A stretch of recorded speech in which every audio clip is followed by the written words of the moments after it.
bienvenue à vous à ce nouveau numéro consacré à cette foire commerciale intra-africaine. Nous sommes au Palais des Expositions d'Alger pour vous parler d'un sujet absolument crucial, les infrastructures de base en Afrique.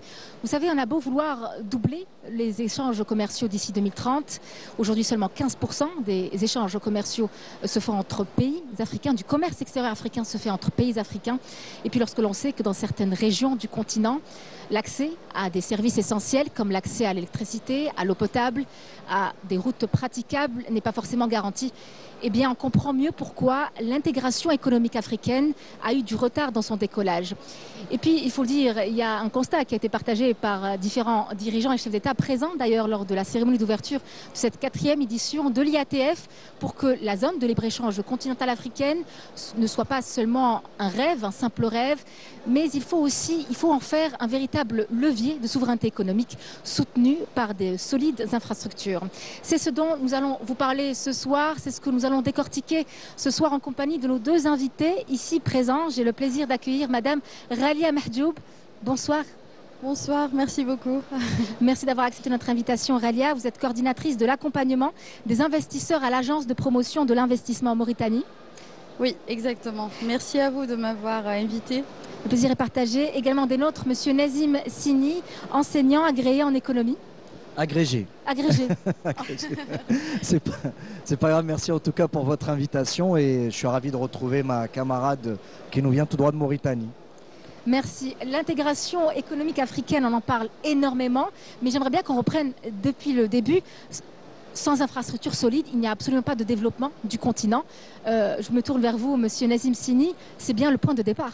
Oui, complètement. Vous avez parfaitement raison de rappeler que la base d'une zone d'intégration et du développement économique du continent passe par la construction et l'investissement dans les infrastructures. Juste pour vous donner quelques chiffres, il faut savoir que l'absence d'infrastructures en Afrique coûte chaque année 2% de son PIB, d'après les données de la Banque africaine de développement. Il faut savoir que 33% des routes seulement en Afrique sont goudronnées, contre 50% dans les pays émergents. Également, il va falloir investir quasiment 150 milliards de dollars par an pour rattraper le retard du continent africain avec l'ensemble des zones les plus dynamiques qui existent sur le globe. C'est pour ça que, vous savez, l'investissement dans les infrastructures de base, que sont les télécommunications, les routes, l'eau, l'énergie, représente un enjeu fondamental justement de cette rencontre de l'IATF. Pourquoi ? Parce que d'abord, il faut interconnecter physiquement, d'un point de vue logistique, l'ensemble des pays du continent.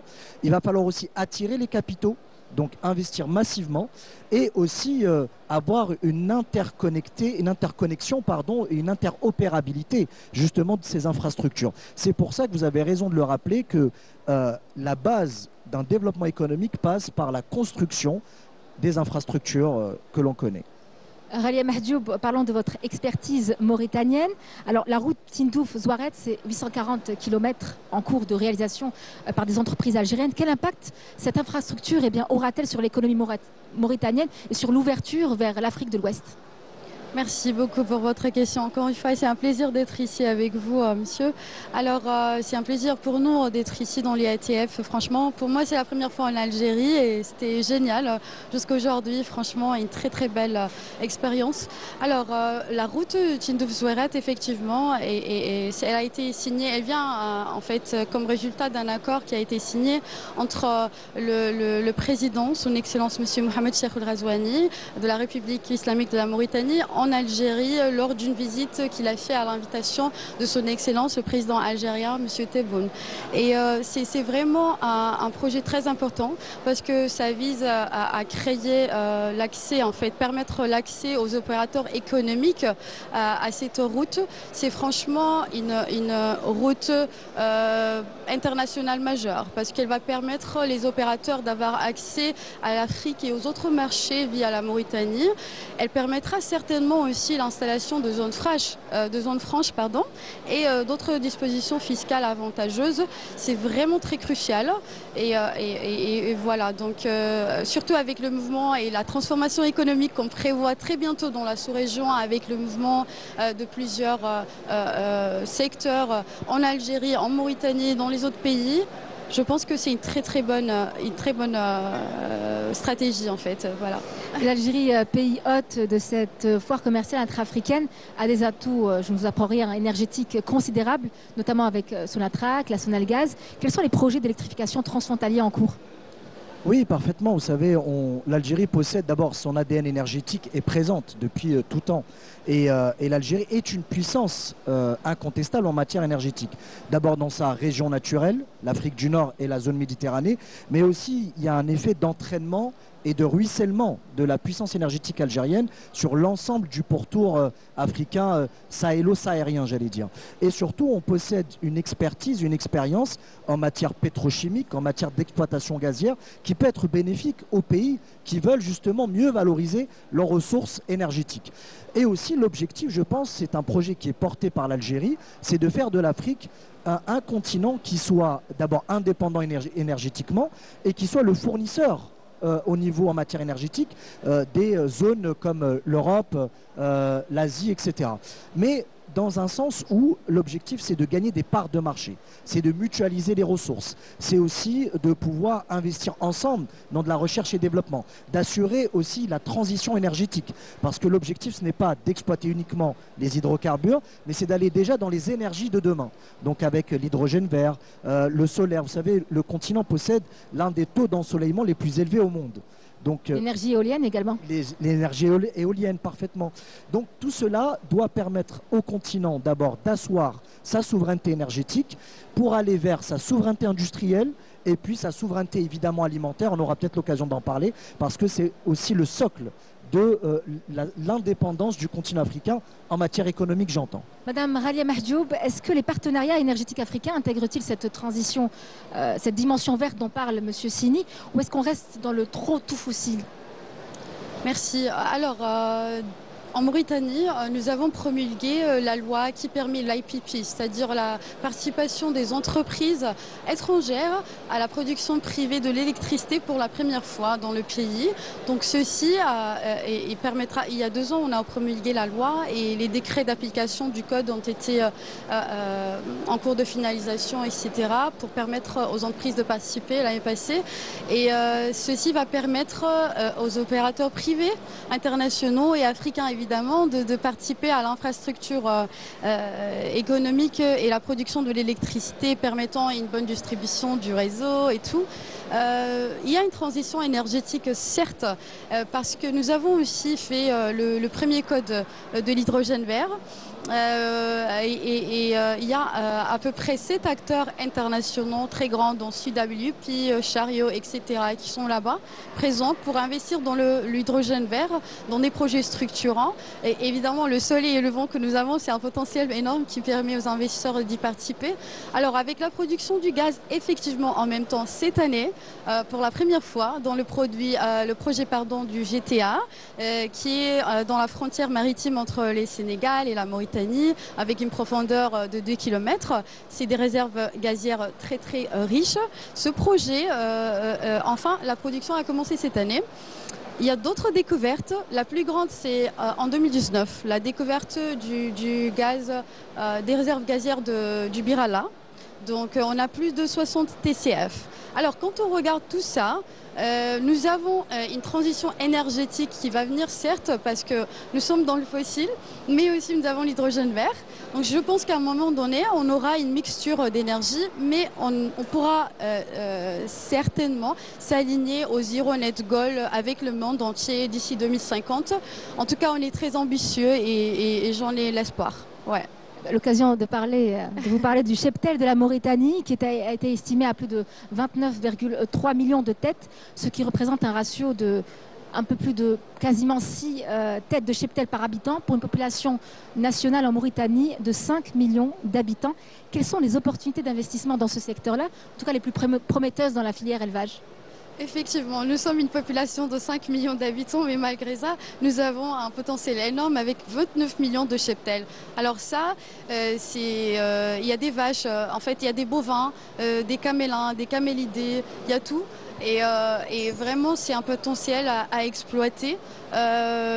Ceci est une opportunité d'investissement ouverte pour les entreprises algériennes et africaines internationales. Beaucoup d'investisseurs algériens en Mauritanie aujourd'hui. Oui, nous avons une collaboration très forte, surtout cette année. On a reçu plusieurs délégations différentes du patronat algérien à plusieurs reprises et il y a des ententes entre les entreprises. Mais on espère voir plus d'investissements, surtout dans le projet de l'élevage et de l'agriculture, parce qu'aussi on a 513 000 hectares de terres arables et seulement 70% sous-exploités. Ah, pardon. Un avantage économique incroyable. Exploité. Oui, oui. Donc ceci est très attrayant, surtout le fait que nous importons 80% des produits alimentaires. C'est donc une porte ouverte pour les investisseurs algériens, bien sûr. Pardon, je voulais juste réagir, et elle fait bien de le rappeler, ma collègue. Il y a aussi, si vous voulez, le secteur de la pêche, le secteur halieutique, qui représente un potentiel énorme en Mauritanie et même en Algérie, puisque nous avons un potentiel de production de quasiment 150 000 tonnes par an. Nous sommes très loin de ce chiffre. Donc là aussi, je pense que vous avez bien fait de rappeler les synergies qui existent entre les deux pays dans des secteurs névralgiques qui peuvent justement aller dans le sens de la souveraineté alimentaire des deux pays. Donc c'est très important de rappeler qu'il existe des types de coopération qui pour moi représentent des success stories. Donc parce qu'on a tendance parfois dans les médias mainstream, vous savez, à mettre en amont, en avant les échecs des coopérations, mais il y a aussi des réussites et celle-ci en fait partie. Je pense que l'Algérie et la Mauritanie sont promis un bel avenir en matière de coopération économique. On l'espère en tout cas. Alors passons à présent à un obstacle bien souvent sous-estimé, on n'en parle quasiment pas, ce qui est la barrière linguistique. L'Afrique compte plus de 2000 langues, mais seulement 4 langues officielles, donc à savoir l'anglais, l'arabe, le français et le portugais. Une diversité linguistique, oui, certes, mais c'est à se demander si elle ne freine pas certains échanges, certains business entre les pays africains. Je vais répondre si vous me permettez. Non, écoutez, d'ailleurs vous le voyez ici à l'IATF parce que c'est un véritable laboratoire. On est en train d'expérimenter qu'est-ce que la coopération intra-africaine. Vous avez vu, il y a 48 pays qui sont présents avec autant de langues qui sont parlées. Et honnêtement, il n'y a pas de difficulté parce que la première langue qu'on parle, c'est la langue humaine. C'est la relation humaine. On est en train de bâtir, de parler avec le cœur. Et cette langue-là, elle est universelle. Donc, vous voyez, par exemple, si on compare avec d'autres régions du monde, la construction européenne s'est faite avec aussi des langues tout aussi différentes. L'espagnol, l'italien, l'allemand, le français, l'anglais, etc. Et ils n'ont pas eu de difficulté à construire une zone d'intégration qui soit efficace et performante. Donc, oui, vous avez raison que ça peut être un frein, mais je pense qu'il faut surpasser ces barrières linguistiques, se dire voilà, finalement nous sommes une mosaïque culturelle et on parle la langue avec laquelle on se sent le mieux. Ça peut être, vous l'avez rappelé, l'anglais évidemment qui est une langue, celle du business, la langue internationale, l'arabe aussi qui est la langue culturelle de pas mal de pays qu'ils ont en commun, le français mais aussi le portugais. Mais je vous assure qu'ici les gens parlent la même langue qui est celle de la fraternité, de la solidarité, donc ça ne pose pas vraiment de problème. Ralia Mahjoub, en tant que Mauritanienne travaillant dans des investissements internationaux, vous naviguez entre l'anglais, l'arabe, le français, le turc et l'espagnol. 5 langues que vous parlez, c'est plutôt rare. Comment est-ce que vous gérez cette dimension multilingue dans l'accompagnement des projets que vous gérez en tout cas ? Merci beaucoup. Alors effectivement, comme il a dit, vraiment la langue humaine, quand elle est parlée, ça joue un rôle central. Permettez-moi juste d'ajouter un petit point. J'ai bien aimé comment vous avez expliqué, parce que certes, notre diversité en Afrique, c'est elle qui permet la force. Alors c'est l'union qui donne la force, qui permet d'interagir plus. Mais alors, quand on parle de ça, franchement, la barrière linguistique, c'est vrai que parfois, elle a tendance à créer quelques retards, on va dire. Parce que quand on fait un petit, on va dire, on est avec, il y a des B2B. Je vais donner l'exemple du B2B qui est meilleur. Si en cas de B2B, les gens essayent d'interagir directement, c'est plus vite. Et la négociation, elle devient un art. Mais quand on a un traducteur là-bas qui essaye de tout compléter, parfois il y a des choses qui se perdent, franchement, parfois, ça peut ne pas finir positivement. Alors vraiment, la barrière linguistique, elle est présente parfois. Mais dans le cas de l'investissement en Mauritanie, J'ai eu le plaisir et l'honneur d'accueillir plusieurs délégations avec mes collègues à la PIM de partout dans le monde. Parfois on a des Français, des Turcs, des gens qui parlent arabe bien sûr, des pays du Golfe. Et déjà, rien que les dialectes arabes sont différents, ça aussi c'est une autre histoire. Donc c'était vraiment un plaisir de pouvoir quand même interagir directement et on a constaté que c'est un point intéressant. Nous, dans notre agence, on a 22... comment dirais-je, le moyen âge des employés, c'est entre 22 et 38 ans. Donc c'est des jeunes dont la plupart le parlent anglais. On a tenu à ce que l'anglais soit parlé parce qu'on veut communiquer avec les investisseurs plus facilement. C'est vrai que c'est un atout très important et je sais que les codes culturels aussi sont importants ici. Pourquoi? Parce que quand on connaît les gens avec qui on entretient et on connaît comment on sait comment les approcher, quelle est leur formule de politesse, comment ils préfèrent négocier. Ça, c'est vraiment important. C'est plus fluide en fait. Oui. Ah oui. Donc, il faut qu'on soit quand même en Afrique et j'imagine que l'IATF, franchement, c'est un très bon endroit, très bel endroit pour apprendre comment interagir avec tout le monde parce qu'on a des cultures énormes, plus de... varié, oui. Combien de langues on a en Afrique? On a beaucoup de langues parlées. Donc c'est important de savoir le code culturel des communautés et utiliser ceci dans les réunions pour pouvoir leur parler de très bien et positivement. En tout cas, c'est le conseil que je pourrais donner personnellement dans les barrières linguistiques.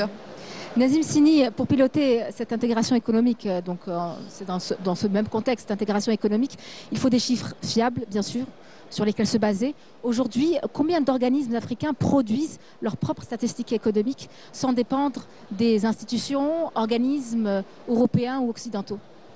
Vous avez parfaitement raison de le rappeler. Vous savez, pour moi, quand on construit une politique publique, vous avez besoin d'avoir accès à des chiffres qui soient vérifiables, des chiffres qui soient utiles, des chiffres qui soient également actualisés. Et effectivement, vous avez raison, je pense qu'un des points d'orgue, c'est de construire la data qui soit africaine, qui soit souveraine et qui émane des instances locales, nationales et continentales. Aujourd'hui, nous sommes, vous avez parfaitement raison de le rappeler, trop dépendants des instances internationales, FMI, Banque mondiale, Nations unies, qui produisent à notre place des données. Donc là aussi, c'est problématique. Donc il serait temps de réfléchir à une banque de données qui soit supranationale, qui soit commune à l'ensemble des pays africains. Ça peut être une agence, ça peut être un organisme qui peut aussi être le point de convergence entre le partenariat public et privé et qui puisse donner justement accès au gouvernement, aux entreprises, aux acteurs économiques et même aux citoyens que nous sommes à de la donnée, notamment sur le marché de l'emploi, sur les taux de croissance, sur les secteurs qui sont en train d'évoluer, etc. Donc avec une vision sectorielle, une vision macroéconomique, mais aussi une vision microéconomique. Mais je pense que c'est un très grand chantier qu'il va falloir ouvrir avec une mutualisation des ressources, une vision commune, et ça va être peut-être ça le plus difficile, parce que techniquement, c'est faisable. Les compétences, nous les avons. Nous avons parmi les meilleurs statisticiens et l'économétrie, nous la maîtrisons. Maintenant, c'est de dire comment on peut justement créer cet espace, j'allais dire, de travail commun pour récupérer de la donnée, l'analyser et l'exploiter. Justement, c'est à se demander si les institutions panafricaines ont les moyens de produire des analyses économiques autonomes. Alors, vous avez raison, moi, je pense que ce n'est pas une question de moyens véritablement. Quand on parle de moyens, c'est-à-dire humaine et financière. Mais plutôt, je pense, de volonté, une volonté d'abord politique. Parce que vous savez, mettre en commun l'accès à des données, il y a une question de sensibilité aussi. De sécurisation, de protection, etc. Il faudrait que ces données soient sous contrôle national, continental. Tout à fait. Exactement, et aussi de cybersécurité, donc c'est très important. Mais aussi avoir des centres de données, de stockage, des data centers, etc. Mais c'est un chantier pour moi qui est primordial. Peut-être, vous savez, parmi les 5 chantiers prioritaires, en plus des infrastructures, de la jeunesse, etc.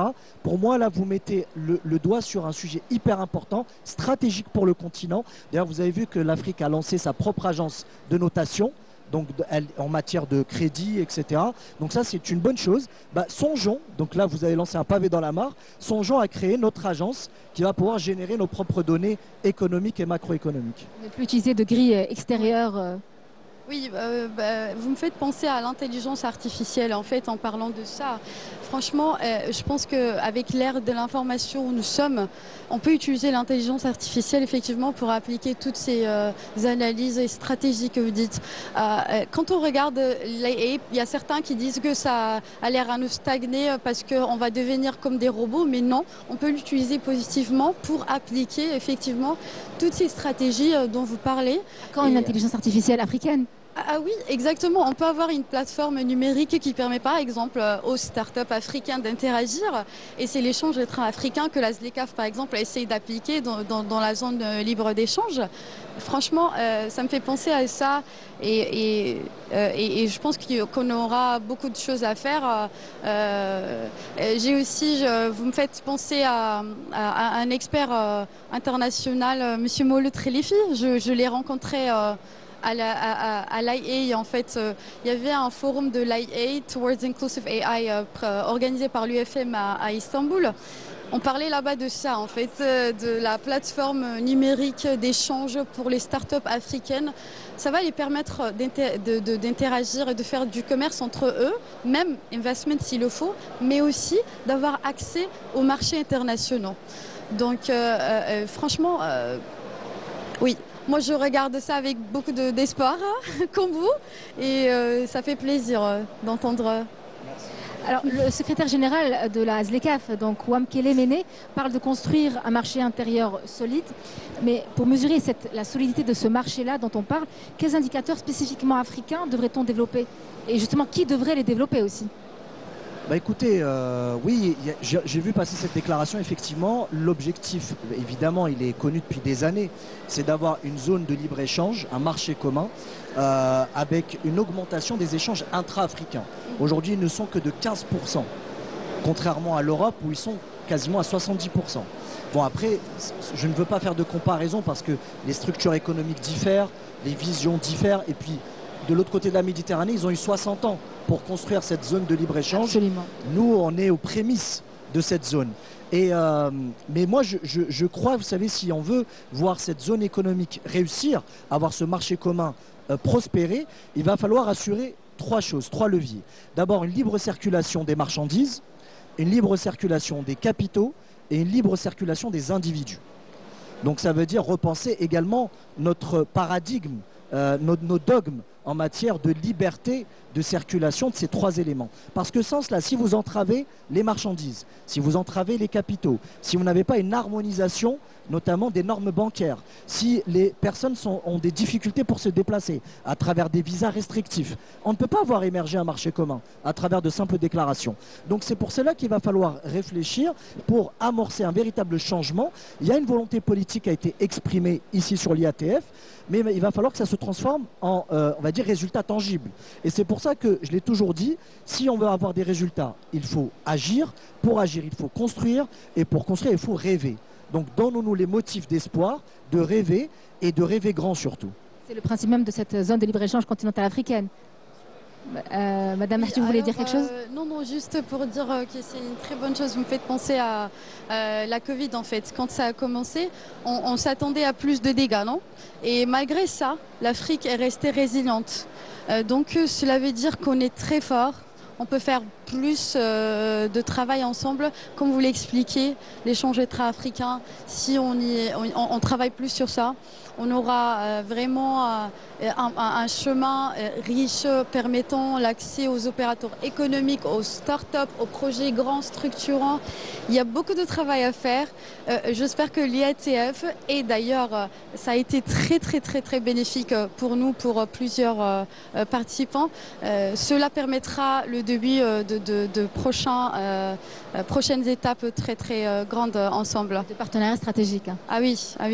Non, Ouais. Parfaitement, et je voulais rebondir, vous savez, je pense qu'il va falloir aller même dans le détail, c'est-à-dire lever les barrières réglementaires, permettre une fluidification, par exemple au niveau des ports, des aéroports. Parce que, si vous voulez, même si au niveau institutionnel, il y a une vision commune, mais après c'est au niveau opérationnel. auprès desquels les opérateurs ont des difficultés. La logistique, tout à fait. Est juste très importante dans ce cadre-là. Je veux dire, aujourd'hui, il est très difficile d'envoyer sa marchandise d'Alger à Brisbane ou d'Alger à Abuja. On a beaucoup de travail à faire sur le plan logistique. Voilà, sur le plan logistique, pour moi, c'est la base. Oui. C'est l'interconnexion, l'interopérabilité des différents réseaux logistiques. Et après, on travaille sur la partie réglementaire, douanière et financière notamment. Très bien. Alors, si vous permettez, nous allons parler d'une autre partie, pas des moindres, le leadership économique africain, qui est juste très important. On a quelques géants africains, des groupes qui pèsent aujourd'hui des milliards de dollars. Comment passer de 2, 3, 4, 5 géants africains à plus d'une centaine d'acteurs économiques de cette envergure, qui pèsent plusieurs milliards de dollars chacun? Vous avez raison que pour construire, d'abord il faut partir du tissu le plus bas de l'échelle des entreprises. Pour moi, il faut qu'on ait un tissu de PME, PMI, donc petite et moyenne entreprise, petite et moyenne industrie, qu'il va falloir accompagner pour qu'elles puissent grossir, atteindre cette fameuse taille critique. C'est-à-dire des entreprises qui peuvent exporter, qui peuvent s'internationaliser. Et là, elles vont basculer de PME au statut d'ETI, c'est-à-dire d'entreprise de taille intermédiaire. Et c'est à partir de là qu'on peut construire des multinationales. Mais pour cela, elles doivent avoir accès à deux choses. D'abord, des marchés internationaux et deuxièmement, des financements. Et des financements privés, mais également des financements publics. C'est là où les autorités peuvent avoir un rôle, j'allais dire, presque d'ambassadeur. Parce que vous savez, vous le voyez, les Chinois font du lobby pour leurs entreprises. Les Européens défendent aussi leurs champions nationaux. Les États-Unis, n'en parlons même pas, c'est le credo du président Trump pour accompagner justement les entreprises à s'internationaliser, à gagner des parts de marché. Donc nous, il faut aussi que l'on change de mindset pour que les autorités africaines, nationales et continentales accompagnent les champions africains à l'international. Parce que sans cela, on va être réduit et cantonné à notre simple marché local. Alors que, vous l'avez dit, nous avons des entreprises qui sont de véritables pépites, qui peuvent concurrencer les géants mondiaux dans le domaine de l'agroalimentaire, dans le domaine de l'énergie et même dans le domaine du numérique. Pourquoi ne devrions pas rêver d'un Google africain, d'un Oracle africain, d'un Microsoft africain, d'une intelligence artificielle africaine également? Accompagnons-les. Bien sûr, il faut les accompagner. Il ne faut pas que l'on ait un complexe d'infériorité, mais il ne faut pas non plus combattre cette idée que si une entreprise grossit trop vite, quelque part ça devient un ennemi des autorités ou un ennemi public. Pas du tout. Au contraire, il faut que l'on ait un capitalisme qui soit un capitalisme sain. Et je dis toujours l'exemple turc ou l'exemple chinois, pour moi, est édifiant. C'est-à-dire, vous avez une très forte présence des pouvoirs publics, mais qui accompagnent leurs entreprises à l'international. Regardez l'exemple de Huawei, pour ne pas les citer, entreprise purement privée, mais qui est le bras armé économique des autorités chinoises. Donc, il faudrait que l'on épouse cette philosophie au niveau africain pour accompagner nos champions, parce qu'ils sont aussi un outil d'influence à l'extérieur et un outil de soft power. Donc, pour moi, c'est très important. Oui, tout à fait. Il y a un travail complémentaire, je dirais, entre les deux. Donc on a le secteur privé et le secteur public qui doivent vraiment prendre part à cette transformation économique. Ici, pour permettre à ces leaders architectes du développement socio-économique africain, nous avons besoin d'avoir un travail stratégique complémentaire. Alors le secteur public, les gouvernements en Afrique, ils doivent permettre effectivement à leurs entreprises de participer à plus de projets, surtout les PME. C'est une très bonne information que vous avez partagée, parce que nous avons un grand nombre de PME dans l'Afrique, la plupart comme en Mauritanie. La plupart c'est des PME ils doivent avoir accès non seulement au marché, mais aussi au financement. Ici, nous avons les PPP, quand on regarde par exemple en Afrique, plusieurs modèles, plusieurs projets d'infrastructures et de logistique et d'infrastructures économiques, ce sont des projets en fait PPP. Alors les codes PPP doivent être révisés et rendus plus attrayants. Par exemple, nous avons révisé le code des PPP en Mauritanie et aussi le code des investissements pour rendre ça plus attractif et un peu changer quelques points qui peuvent causer des chevauchements. Ça doit être aussi élaboré dans le reste du continent.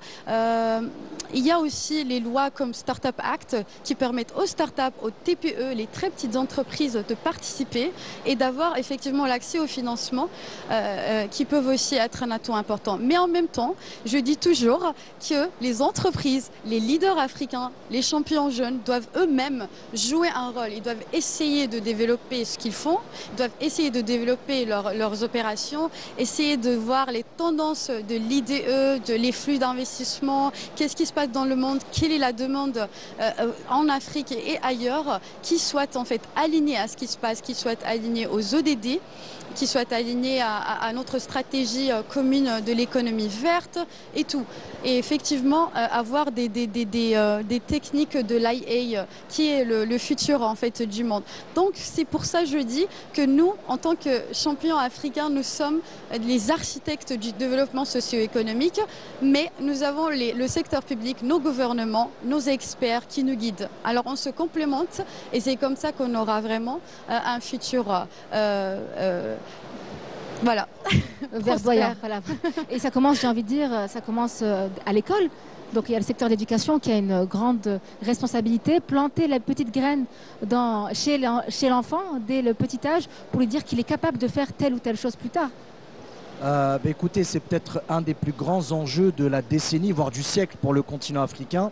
C'est justement, comme vous l'avez dit, de semer, j'aime beaucoup cette expression, semer ces petites graines qui vont permettre de voir éclore une jeunesse africaine qui soit d'abord ambitieuse, qui croit dans l'avenir du continent, qui se projette aussi localement sur son sol, qui n'est pas tenté par l'aventure migratoire, qui a envie de mettre à profit ses compétences dans son propre pays. Parce que vous savez, les chiffres sont édifiants et ils ne mentent pas. Vous allez avoir 50% de la population africaine en 2030 qui aura moins de 15 ans.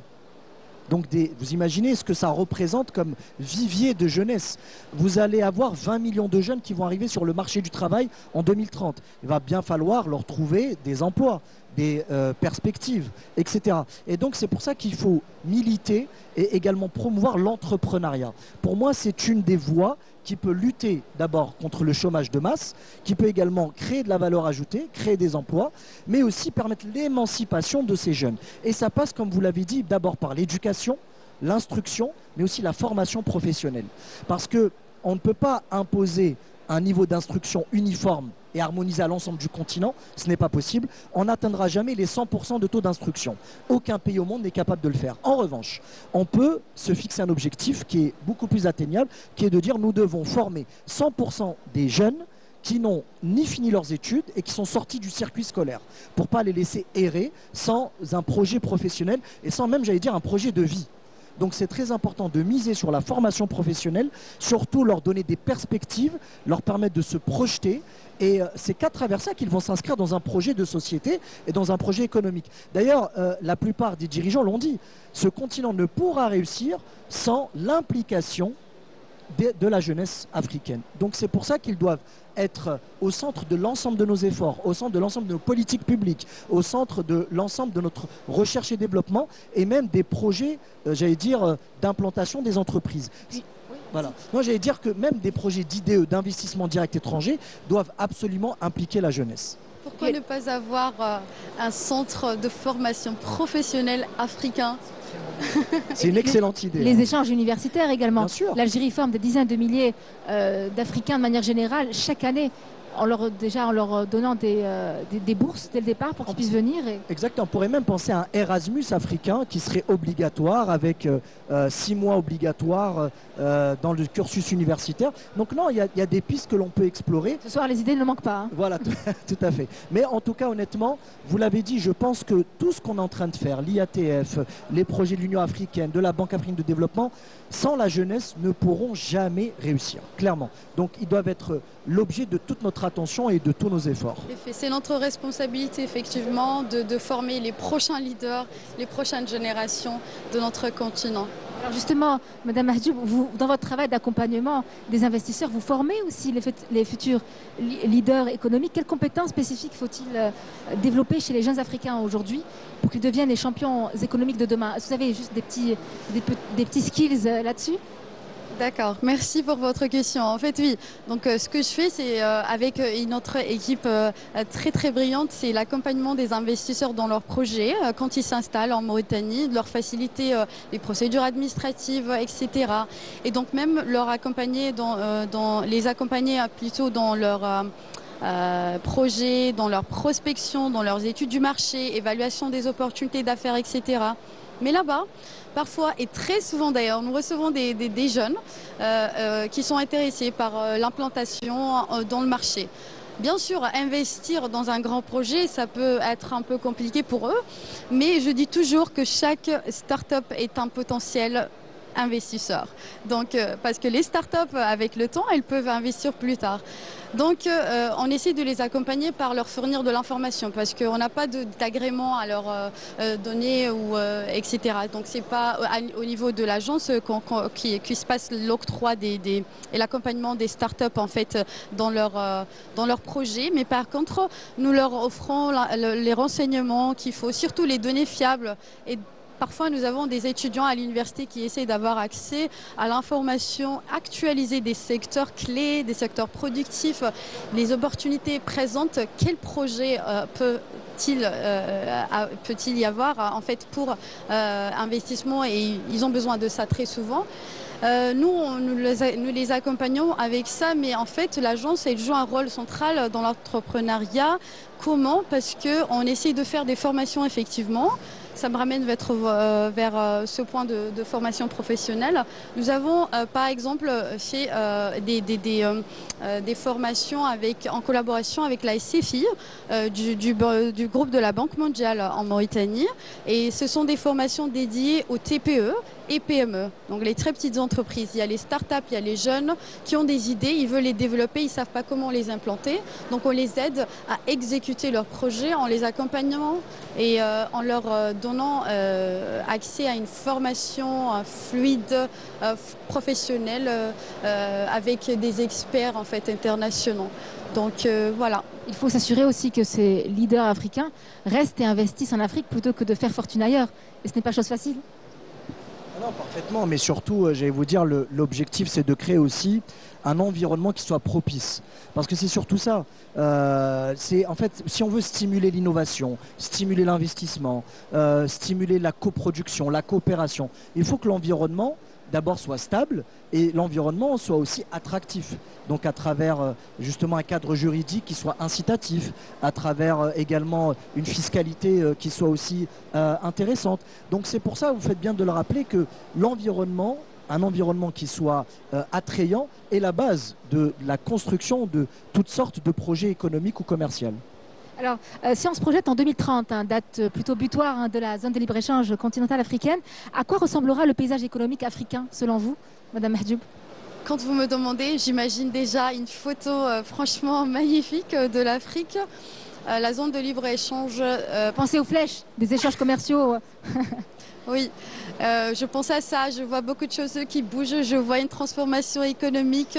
Franchement, j'espère qu'on pourra quand même passer à l'exécution de cette zone de libre-échange très bientôt. Je sais que le décret d'application, elle est en vigueur, mais je pense qu'il y a un peu plus de travail à faire pour faire bouger les opérateurs et les mettre en contact. Par exemple, aujourd'hui, on est à l'IATF, on peut se connecter très facilement.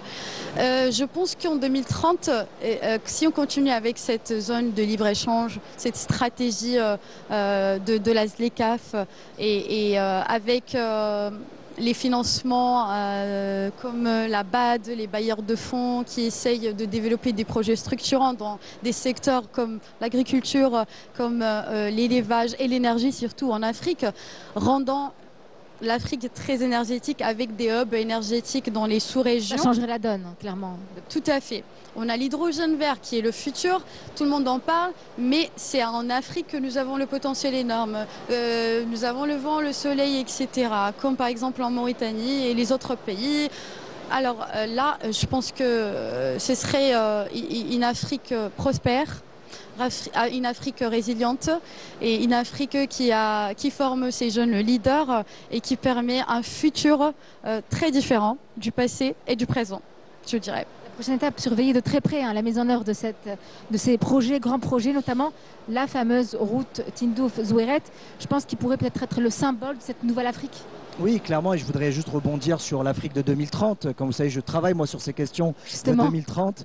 Et effectivement, moi je pense qu'il faut se fixer des objectifs ambitieux. Se dire que d'ici 2030, on aura 90% des Africains qui auront accès à l'électricité. Parce qu'aujourd'hui, ce n'est pas le cas. On a quand même 600 millions. On revient toujours aux infrastructures de base. Parce que c'est la base de l'industrialisation d'un continent. Donc, se dire, commençons par la base. 90% voire 95% du continent totalement électrifié. Également les routes, donc avec 50 ou 60% des routes goudronnées et avec du pavé. Également, on va dire 80% des Africains en 2030 qui auraient accès à l'Internet haut débit, avec un déploiement massif de la 5G, d'ailleurs qui a déjà commencé dans une dizaine de pays. Aussi réduire le taux de chômage de près de 50%, c'est-à-dire le réduire de moitié. Également voir éclore ce fameux tissu, on a parlé de TPE, PME, etc. Avoir une vision Africa 2030 pour entamer la nouvelle décennie, donc 2030-2040, sous les meilleurs auspices, c'est-à-dire avec les meilleures pratiques en matière de gouvernance, en matière de politique économique et de politique industrielle, technologique et commerciale. Essayons aussi de réfléchir à créer un centre de recherche et développement d'ici 2030 qui soit à 100% africain, avec des bailleurs de fonds privés et publics, africains également. Donc là aussi, il faut que l'on soit ambitieux. C'est à l'horizon de 5 ans, ça va arriver très vite, mais ça demande des efforts et des défis à relever. Mais honnêtement, si vous arrivez à converger volonté politique, ambition des agents économiques, avec, j'allais dire, en attirant le citoyen, en le projetant, c'est quelque chose qui est à notre portée. J'ai l'impression d'être très optimiste et c'est le cas, mais vraiment vous avez raison. Il y a beaucoup de travail à faire. Juste, je préfère faire de l'optimisme parce que c'est la détermination et la volonté qui va nous permettre de continuer. Et la discipline aussi. Hein. Oui. Il faut être motivé mais discipliné également. Tout à fait. Non, mais moi j'apprécie parce qu'effectivement il faut qu'on ait une dose d'optimisme, c'est important. Il faut que l'on soit conscient, pragmatique, mais tout en étant optimiste évidemment, parce que sans cela, alors quel intérêt? Vous voyez, donc c'est pour ça que je disais il faut donner des motifs d'espoir et des motifs de rêver. Exactement, les infrastructures de base, comme vous avez dit, c'est vraiment primordial. Sans ça, on ne pourra pas atteindre ce but, ce rêve que nous avons. En tout cas, ce que nous retiendrons de cette IATF, entre autres d'Alger, c'est que l'Afrique a tous les atouts pour réussir son intégration économique. Merci à vous de nous avoir éclairé sur ces enjeux très cruciaux. Je rappelle qu'était parmi nous Madame Ralia Mahjoub, coordinatrice de l'accompagnement des investisseurs à l'Agence de promotion de l'investissement en Britannie. Merci d'avoir accepté notre invitation. Merci à vous. Merci beaucoup. Également des nôtres, Monsieur Nazim Sini, qu'on ne présente même plus, enseignant agrégé en économie. À vous, merci de nous avoir suivis. Je vous souhaite une excellente soirée et à très vite.